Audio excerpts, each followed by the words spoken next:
이제 이 나라의 땅은 새롭게 태어날 것이외다.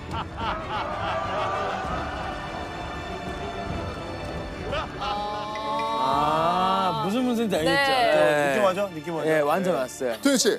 저 딱 보면 이제 저희 정도 되면은 이제 역성물 많이 하잖아요. 네. 느낌은 바로 알죠. 뭔가요? 노비 문서. 아니에요?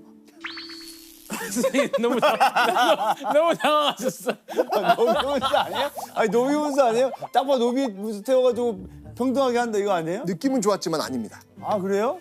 느낌 얘기해 주세요. 아까 말씀해 주셨던 것 중에 어떤 땅 하나인데 많은 이 검문세족들이 주인이 많았단 말이에요. 그래서 부담스러웠다는 거죠. 노비로 전락되고. 그래서 태운 게 땅 문서.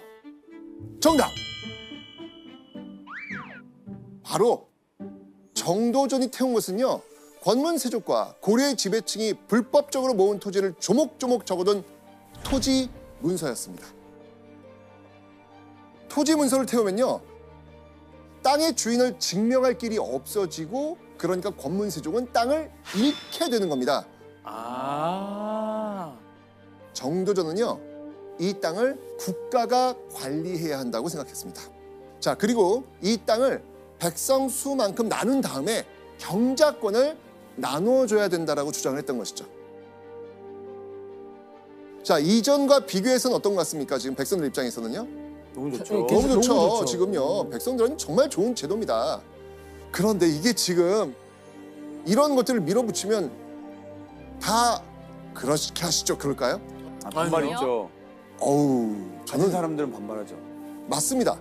당연히 정도전의 개혁을 탐탁지 않게 여긴 세력이 있었죠. 자, 이때 반대하고 나선 세력은 어떤 세력일까요? 바로 신진사대부들. 신진사대부가 돌아서요? 맞습니다. 아, 그러니까 좋은 세상은 좋겠는데 좋은데 너무 심하게 하니까 과하다고 생각했나 봐. 맞습니다. 이 토지 개혁 때문에 정도전을 중심으로 한 급진 개혁파 그리고 이에 반대하는 온건 개혁파 이렇게 나뉘게 된 거죠. 1391년 결국 절충안으로서의 새로운 토지 제도가 시행이 됩니다.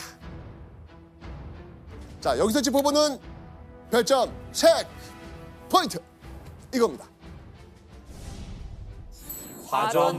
과전법. 네. 정도전의 기존 뜻대로 이 국가가 다 소유하고 이걸 백성들의 땅을 나눠주는 이런 형태는 아닙니다. 하지만 이때 세금에 대한 부담도 훨씬 줄어듭니다. 수확량의 약 10분의 1만 국가에게 세금을 내면 되는 상황이었거든요. 그리고 이제 과전법은 조선이라는 나라를 세울 때도 큰 역할을 하게 됩니다. 일단 나라를 세우려고 하려면 경제적 기반이 필요하잖아요. 그러니까 기득권 세력들이 가지고 있던 곳간을 털어서 그 자금도 확보를 하고 무엇보다 그들의 경제적 기반을 무너뜨리는 데는 과전법이 가장 큰 역할을 하게 되는 거죠. 자, 그런데 정도전의 파격적인 행보에 브레이크를 거는 일이 벌어집니다. 정도전이 고려 조정에서 아주 강력한 인물의 건의로 탄핵당하고 왕으로부터 유배 명령을 받게 됩니다.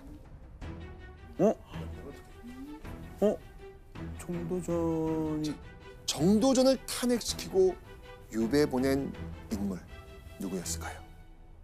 이걸 반대한 게 정몽준 아닐까 아니? 맞아요. 정몽주가 반대예요? 네, 맞습니다. 근데 정몽주가 갑자기 왜 그런 거죠? 바로 정도전이 다른 뜻을 품고 있다는 걸 알아버렸기 때문입니다. 정도전이 품고 있던 계획, 대체 무엇이었을지 한번 확인해 보시죠. 역성혁명. 역성혁명? 고려의 성씨가 뭐죠? 왕. 왕씨. 태조 왕건이 나라 세웠잖아요. 네. 고려는요. 그 왕씨죠. 예. 조선의 성은 이씨. 예. 역성혁명. 아, 이 씨의 나라로 이제는 바꾼다는 거예요? 그렇죠. 정도전은요. 고려를 뒤집고 새로운 왕조, 새로운 나라를 만들 혁명을 준비하고 있었던 겁니다. 그런데 정몽주는 고려를 좋은 나라로 만들고 싶었지 새 나라를 세운다? 이거는 정몽주의 머릿속에는 없었던 얘기예요. 뜻이 다르네. 그렇죠. 자, 그런데 정도전에 대한 압박은요. 유배로 끝나지 않습니다. 심지어 정도전을 유배지에서 처형해야 한다는 상소까지 올라옵니다. 오. 바라던 목표를 목전에 두고 또다시 시련을 겪게 된 정도전. 그런데 유배를 떠난 다음해 6월 정도전이 기적처럼 개경으로 돌아옵니다. 왜? 바로 정도전을 압박했던 누군가가 살해됐거든요. 아, 누구? 정몽주. 공주. 그렇죠. 맞습니다. 정몽주가 정도전을 유배를 보낸 다음 이성계마저 죽이려고 했잖아요. 그러니까 정도전과 같은 뜻을 품었던 이성계의 아들 이방원이 결국 정몽주에게 칼을 휘둘렀던 것입니다. 고려를 무너뜨리고 새로운 나라, 새로운 왕을 세우는 일이었습니다. 근데 이때 왕이 있잖아요. 네. 네. 누구? 공양왕. 가만히 있었을까요? 근데 가만히 있었을 것 같은데요? 힘이 없잖아요. 가만히 있다고? 가만히 있었을 것 같아요. 가만히 있다고? 맞습니다. 힘이 없는 게. 공양왕은 눈물을 흘리며 왕위를 스스로 내려놓습니다. 공양왕은 새로운 왕에게 왕좌를 넘겨주겠다는 교지와 국세를 건네줍니다. 자, 이번에 정도전이 세우려는 왕은 누구였을까요? 이성계. 네, 정도전의 혁명에 화룡점정을 찍을 왕조의 주인 바로 이성계였습니다. 오. 결국 1392년 7월 17일 이성계는 개성 수창궁에서 왕위에 오릅니다.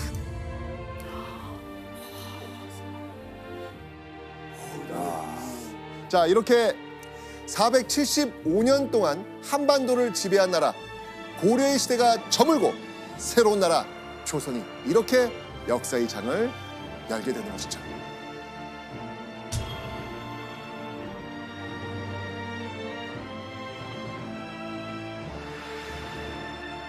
자, 드디어 새 나라 조선을 만들고 이성계를 조선의 태조로 세우는 데 성공한 정도전. 정도전 당연히 공 인정받고요. 개국 1등 공신에 오릅니다. 그뿐만이 아니었죠. 핵심 실세로 지금의 국무총리격인 숭록대부 자리까지 꿰차게 됩니다. 정도전은 이제 자신이 원하는 대로 조선을 새로운 이상향의 나라로 만들 수 있다고 자신만만 이런 느낌 갖지 않았을까요? 나 막을 사람 없어. 그렇죠. 자, 이때 정도전 조선 개국 11일 만에 정도전은요 새로운 왕조가 해결해야 할 국정 과제가 담긴 교서 편민 3억을 발표합니다. 여기는요 조선의 정부 구조, 교육, 토지 제도에 대한 다양한 운영법이 담겨 있습니다. 즉 조선 운영 가이드 딱 11일 만에 만들어서 딱 발표한 거예요. 이거 미리 확실히 준비한 거 아, 같아요. 그럼요. 그러니까 이날만 기다렸네요. 이날만 기다린 거죠. 자, 그리고요 조선 건국 2년째 되던 해 정도전은 야심차게 이것마저 발표합니다. 조선 경국전.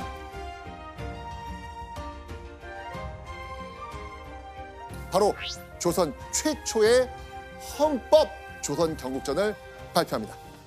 아, 조선 성종 때 그 만들었던 경국대전. 법전. 아유, 그렇죠. 이제는 성하기만 하면 바로 경국대전이야. 이제는 질문도 안 들어요. 맨날 경국대전. 나도 외웠어요. 그거 외웠어요. 이제는 조나단 하면 경국대전. 진짜 그걸 외웠어요. 맞아. 자, 경국대전이라고 했는데 이걸 본 순간 어떤 생각이 떠올라요? 요거를 토대로 이게 시작. 맞아요. 맞아요. 아, 참 그러면은 네. 성종이 이걸 완성을 한 거고 시작이 이때부터. 그렇죠. 이미 세팅을 다 해놓은 거예요. 자, 그러면 이 조선 경국전에 담긴 정도전의 핵심 메시지 한번 보시죠. 백성은 국가의 근본이며 임금의 하늘이다.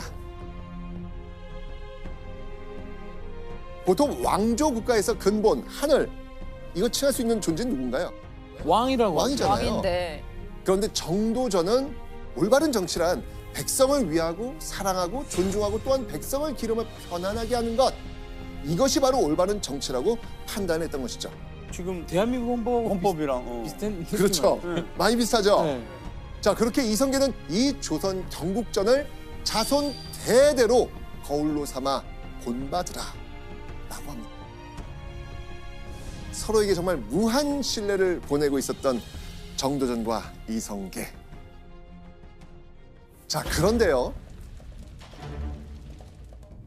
이성계와 정도전, 이 두 사람이 크게 의견 충돌을 일으킨 사건이 있었습니다. 이성계가 폭탄 선언을 했기 때문이거든요. 바로 개경이 아닌 다른 곳으로 수도를 옮기겠다고 선언을 한 겁니다. 천도. 그렇죠. 맞습니다. 근데 정도전은 이 수도 유지는 반대를 했거든요. 왜 그랬을까요? 백성들 그렇죠. 아, 백성들도 고생해야 힘들어지니까. 맞습니다. 백성들 때문입니다. 그래서 정도전은 이성계에게 나라 좀 안정되면 수도를 이전하는 것이 좋다고 그렇게 이야기하죠.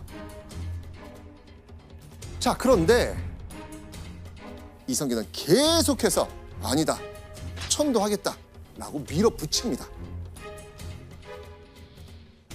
고려 개경 주변의 두문동이라고 하는 곳에는 고려의 충신들이 들어가서 나오지 않고 조선 건국을 반대했거든요. 더군다나 개경에는 고려 역대 왕들의 능이 곳곳에 있거든요. 그러니까 이성계 입장에서는 고려의 수도 개경에서 하루라도 빨리 벗어나고 싶었을 거예요. 쉽게 타협하지 않는 성격의 정도전이었지만 결국 이건 이성계의 뜻에 따르기로 합니다. 정도전은요, 대신들과 수도가 될 좋은 땅을 찾기 위해서 노력하죠. 자, 그리고 대신들의 논의 끝에 최종 후보에 오른 두 곳이 있습니다. 제가 보여드리겠습니다. 자, 바로 이곳입니다. 한양도성과 지금 무학도성. 지금의 광화문이 있는 일대가 이 한양도성, 바로 조선의 한양입니다. 무학은요, 지금의 신촌과 연희동 쪽입니다. 와. 사실 여러분들 이쪽에 가시면 아, 여기에 왕궁터 들어올 만한 곳이 있다라고 하는 곳이 있어요. 쫙 넓게 펼쳐진 곳. 연세대학교 자리. 아. 연대. 네, 그쪽이. 재밌어질 뻔했네. 와 연대가 안 들어왔겠죠. 네. 자, 당시 이성계는 어느 쪽 선호했을까요? 무학도성. 네, 바로 이 연대 쪽. 무학 쪽 선호했습니다. 왜냐면 풍수지리적으로 훨씬 더 완벽한 그런 곳이었어요. 오. 자, 그런데 풍수적으로 훌륭했던 무학은요, 사실 수도를 세우기는 한양도성에 비해서 어떻다? 땅이 작네요. 좁아요. 좁다는 거예요. 그런데 한양은 무학보다 땅이 넓습니다. 여기에 정도전이 쐐기를 땅 받습니다. 좋은 나라를 만드는 건 풍수보다 사람의 능력입니다.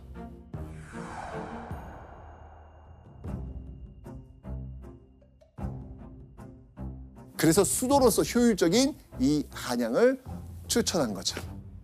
이성계는요, 정도전의 의견에 따라서 조선의 수도를 한양으로 결정합니다. 그리고 1394년 8월, 자, 이어서 이성계는요, 수도 한양의 설계를 누군가에게 맡깁니다. 네. 정도전. 네, 정도전이 맡게 됩니다. 자, 정도전이 만든 도시 함께 확인해 보시죠. 오.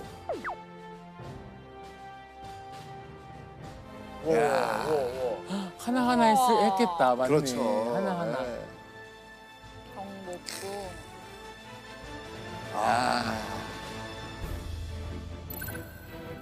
항상 이 궁궐을 들었던 좌묘 우사.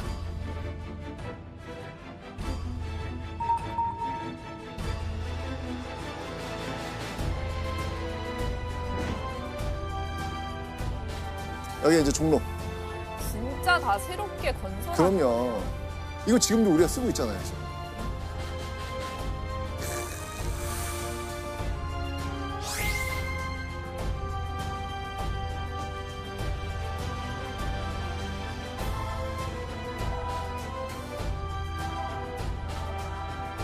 자, 나라의 얼굴이 될 수도 한양까지 무사히 완성한 정도전. 그런데요, 개국 5년 만에 정도전은 모두가 깜짝 놀랄 결정을 내립니다. 깜짝 놀래요. 심장이 벌렁벌렁해요 이제. 결정을 많이 하네요. 뭔가 건드릴 수 없는 걸 건드린 거 아닐까요?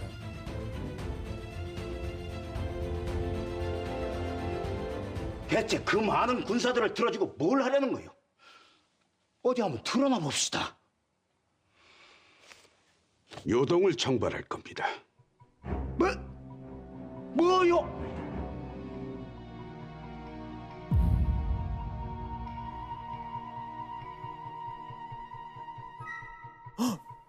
명과 싸우자. 그렇죠. 바로 명나라와 전쟁하자는 겁니다. 자, 정도전은 대체 왜 이런 선택을 했을까요? 조선 건국 이후 이 명나라가 꾸준히 조선을 괴롭히면서 횡포를 좀 부리고 있었거든요. 심지어 명나라 황제는요, 사신으로 간 이 조선 신하들을 죽이고요. 조선의 공물과 사신을 거부하는 등 아주 온갖 트집 잡습니다. 교수님, 명나라 황제가 왜 그러는 거예요?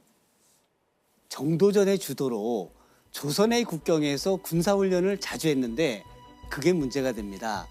군사훈련 했던 곳이 요동 땅과 가까웠었거든요. 그런데 당시에 요동 땅을 차지하고 있었던 것이 명나라였었고, 그러니까 명나라 황제 입장에서는 조선이 요동 정부로 나오는 것이 아닌가라고 걱정을 했던 거죠. 바로 명나라 황제는요, 조선의 실세 정도전을 걸고 넘어지면서 조선 길들이기를 하고 있었던 것이죠. 결국 참다 못한 정도전은요, 드디어 전쟁 준비를 시작합니다. 자, 그런데 전쟁을 하려면 뭐가 필요할까요? 군사. 군사. 이때 정도전은요, 바로 이 요동 정벌을 위해서 조선 중앙의 부족한 군사수를 채우기 위해서 또 한 번 파격적인 제안을 합니다. 바로 사병 혁파였습니다. 당시 고위층이 거느리던 사병을 해체시키고 이들을 중앙군에 귀속시키겠다는 거였죠. 그런데요, 이때 이 사병 혁파를 반대했던 사람이 있습니다. 이게 진정 전하의 명이옵니까? 아니면 삼봉대감의 명이옵니까?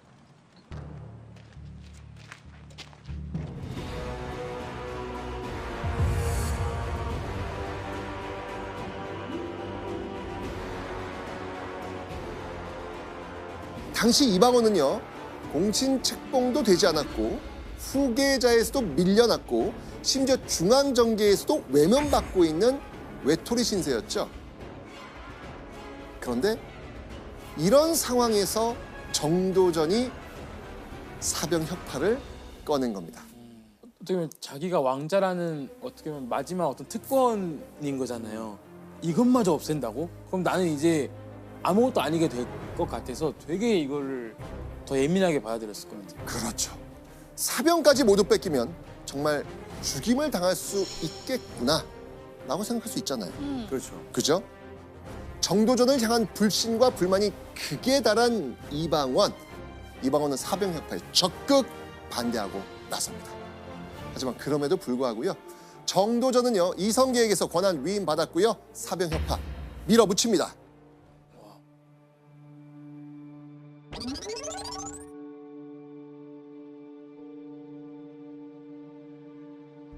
요동 정벌 준비가 한창이었던 1398년 8월 25일 밤, 정도전은 오랜 친구의 집에서 술잔을 기울이며 이야기를 나누고 있었습니다. 그때 하늘에서 휙 화살이 날아와 기와에 내리꽂힙니다.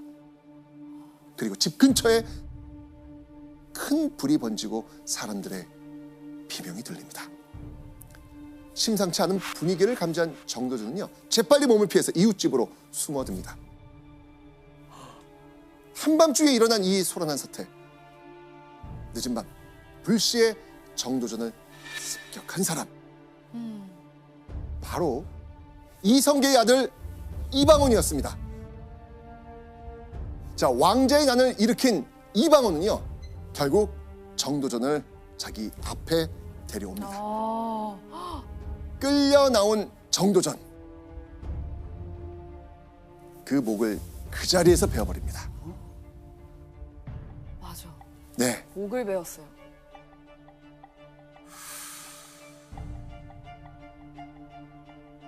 자, 이방원은 왜 정도전을 습격했을까요? 바로 조선의 첫 세자 책봉 때부터였습니다. 이성계가 첫 번째 부인에게서 태어난 아들이 아닌 두 번째 부인의 막내 아들, 당시 8살밖에 되지 않은 이방석을 세자로 세웠기 때문입니다. 세자가 책봉되는 논의의 자리에 정도전이 이방석이 책봉되는 것에 대한 반대하는 얘기를 하질 않았거든요. 그러니까 이방원 입장에서는 서운하거나 불만을 가질 수가 있었겠지요.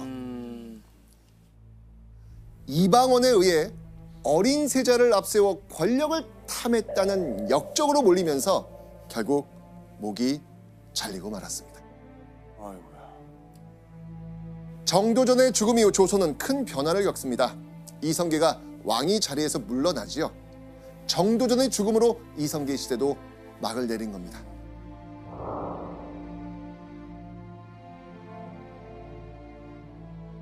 그리고 2년 뒤에 정도전을 죽인 이방원이 드디어 조선의 제3대 왕 태종으로 즉위합니다.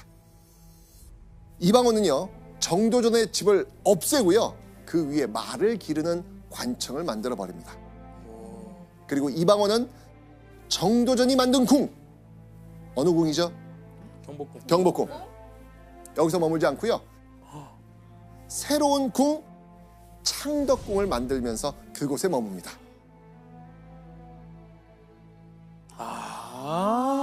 그래서 그때 생긴 그래서. 거구나. 네, 진짜 싫어했네요. 그러니까요. 이후 정도전의 이름은 조선에서 거론조차 할 수 없는 금기어가 됩니다. 그렇게 정도전은 이방원에 의해 자신이 세운 조선에서 철저히 외면당하면서 역사 속에서 잊혀지게 됩니다.